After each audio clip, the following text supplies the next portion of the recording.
Welcome back. We're at Chickamauga Battlefield in Northwest Georgia. And from September 18th to September 20th, 1863, Confederate and Union forces fought, duked it out right here. We're gonna enter into the park here. So September 18th through September 20th, 1863 resulted in a Confederate victory. This would be the largest Confederate victory in the Western theater of the war. We're gonna drive through here. I'm gonna get out and walk around, and I'm gonna highlight 3 or 4 interesting facts, some tidbits, some history about Chickamauga Battlefield that I think are important and that kind of stick out to me. There was some notable figures that fought here, a future president of the United States. And I think it's interesting to point out too, Chickamauga Battlefield, this national military park, was the first national military battlefield site to become what it is today. I believe that was in the year 1890. And shortly after that, Vicksburg, Antietam, Gettysburg, and I believe Shiloh also became national military parks. So let's go hop in the car and we're gonna go drive through Chickamauga Battlefield.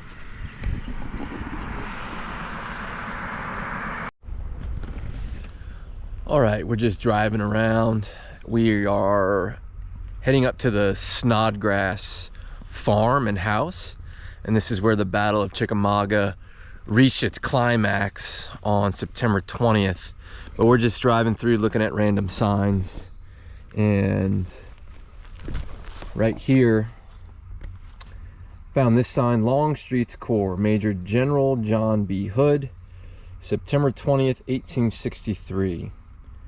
Hood's column emerging from the forest east of the Lafayette Road at the Brotherton house with Johnson's division advance, followed by Law and Kershaw, attacked at 11 a.m. At the moment of this advance, Wood's Union division, which had held the line west of the Brotherton house, was moving to the Union left. Johnson passed through the gap made by Wood's withdrawal at once and pursued part of the Union forces through and beyond the Dyer fields. It goes on up here. At 2 p.m., he unsuccessfully assaulted Snodgrass's Hill from the vicinity of Vitetos.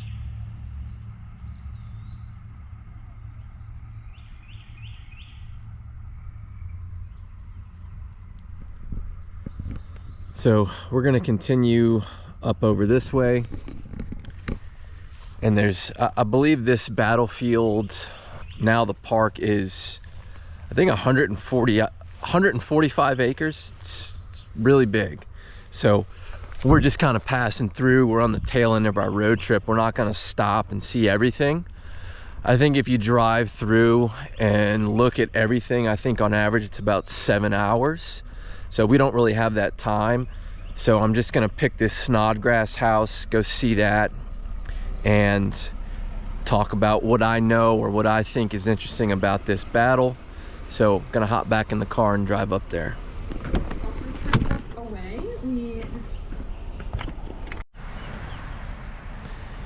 All right, so the road to the Snodgrass cabin was closed. So we're just back on the main road, Lafayette Road here. And we came across this. So this is the Kelly House. This was used as a makeshift hospital where they would perform amputations and treat wounded soldiers. It is reported that this is one of the most haunted structures throughout the battlefield. People have come through and seen some crazy stuff, some paranormal activity. So this is it, the Kelly House. This was actually rebuilt in 1905, I think. So this isn't the original structure, but nonetheless, the Kelly House. And there's a ton of articles online about the Kelly House. I'll put some links in the description below, but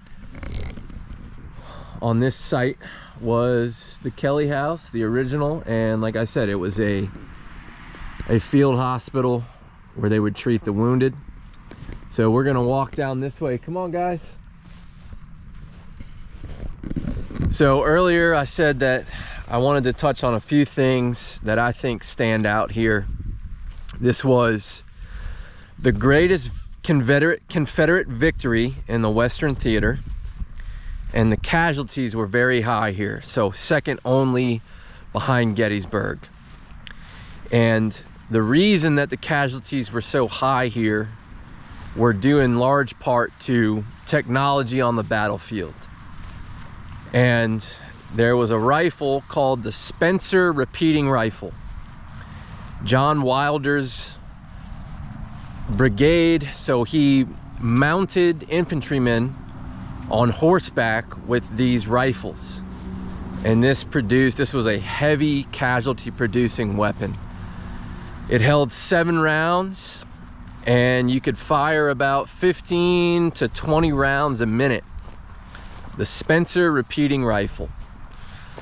What else? James A. Garfield, future president of the United States, who was assassinated, was a general here at the Battle of Chickamauga.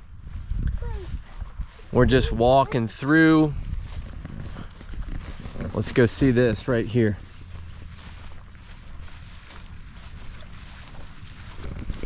There's a ton of historical markers, a ton of beautiful monuments and cannons all scattered throughout. And we just picked a random field here. Battery M, 4th U.S. Artillery. That look. Yeah. No, that's okay. That's so disgusting. All right, let's keep walking. So I took some notes here. I just want to bring up the casualty. So, mention once again, Chickamauga was the largest Confederate victory in the Western Theater, but it came with a heavy toll. The battle was damaging to both sides. Union losses were 16,170, with 1,657 killed, over 9,700 wounded, and 4,757 captured or missing. Confederate casualties were 18,454, with 2,312 killed, over 14,600 wounded, and 1,468 captured or missing. They were the highest losses of any battle in the Western Theater during the war, and after Gettysburg, the second highest of the war overall. So that's just astounding. Those numbers are absolutely crazy. And even though the Confederates sustained higher casualties, this was considered a Confederate victory.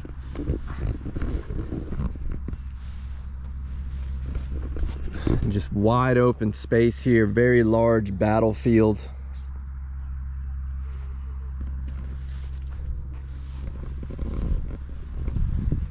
Look at these cannons, guys.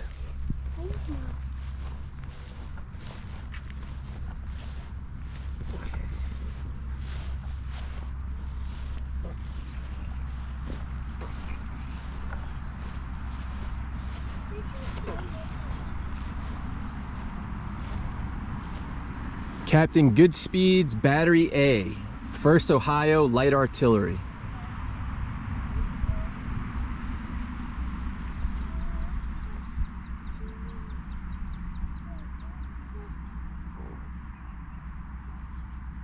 Fire!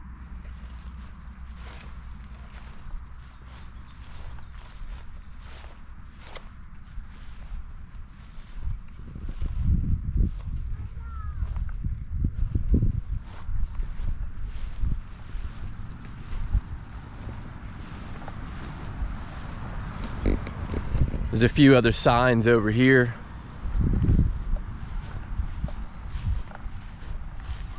It's a beautiful day. It was raining a little earlier, but we're able to walk through now.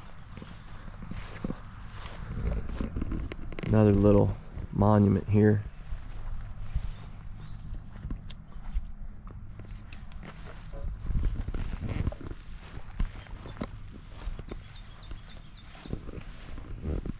Battery H, 4th U.S. Artillery, 4 12-pounder howitzers.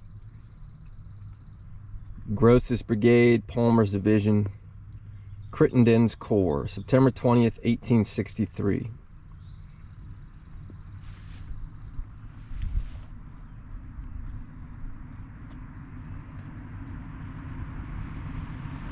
It says casualties of the day. 1 man killed, 4 wounded. Casualties of the battle. Enlisted men killed 5, officers wounded 1, men wounded 16, horses killed 19, wounded 6, 1 gun and limber abandoned. As I mentioned earlier, there were some very notable figures that fought and were either wounded or killed during this battle. And I'll list those and go through those as the video progresses. But among the dead were Confederate Generals Benjamin Hardin Helm, who was the husband of Abraham Lincoln's sister-in-law, James Deschler and Preston Smith, and Union General William H. Little.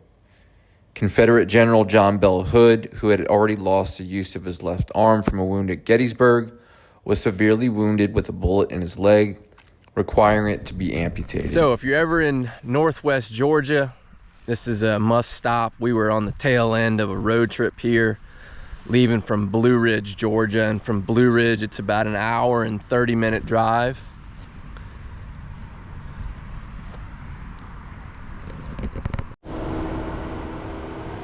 All right, one more stop. So this is great. You can scan this QR code and sort of go through an audio on your phone as you're driving through, and it'll give you little snippets, historical narrative of where you are. So just stopped here. We're on our way out of the park, right along the main drive here, Lafayette. I'm gonna go see what's over here.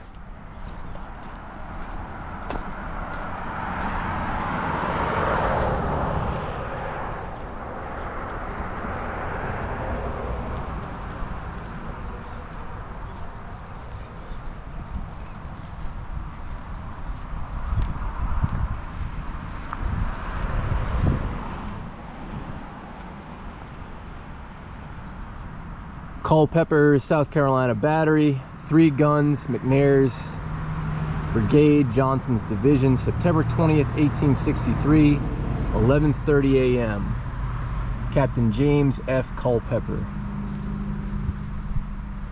Left Wing, Army of Tennessee, Lieutenant General James Longstreet.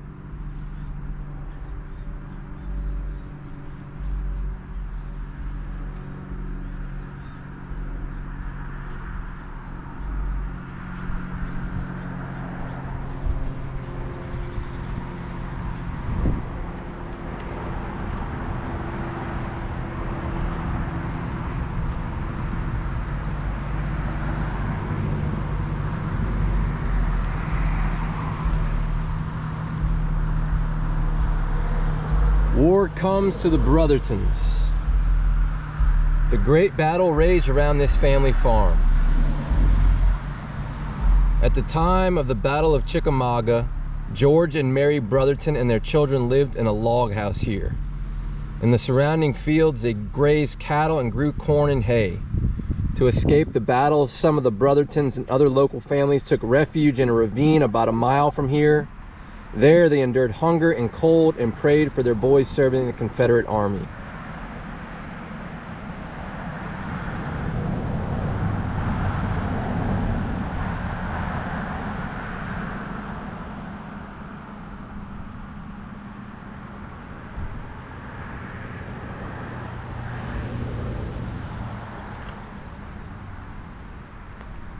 This is the Brotherton house. Over here is where the battle took place.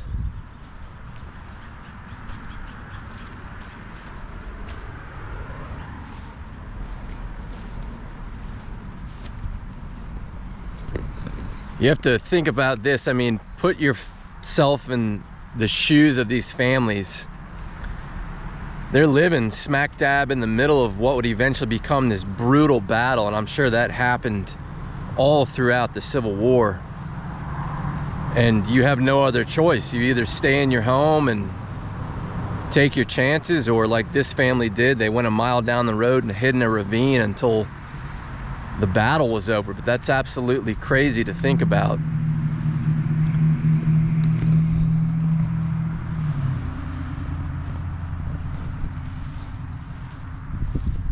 There's more artillery out that way. I mean, this particular battlefield stretches, oh man, I'd probably say to the end of that wood line over there. That's probably 500 yards. To this wood line right here, it's probably another 100 yards.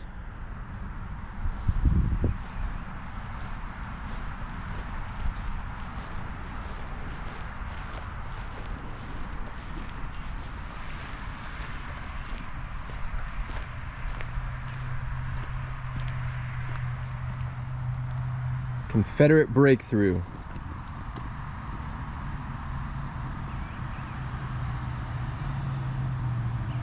Confederates charge across the open fields around the Brotherton cabin to assault the weakened federal position behind you. So this is showing right here. This would be behind us. And here's the cabin right here. So cabin's right there. The decisive event of the Battle of Chickamauga occurred here on September 20th, the second day of the battle. At 11:10 a.m., just after the last of General Wood's Union division had pulled out of the line behind you, and before other federal units could move north to fill the gap, the Confederate Army struck. 8 brigades, about 11,000 men of Longstreet's Confederate left wing, swept across Lafayette Road. Lafayette Road's the main road that we're driving on, and charged a thin line of Federal skirmishers just behind you at the edge of the woods. So overwhelming was the assault that nearly 1/3 of the Union Army was driven from the field, including its commander, General Rosecrans. Remnants of the shattered Federal units tried to check the Confederate advance, but without success. The Confederates now had an opportunity to surround and destroy the Union Army.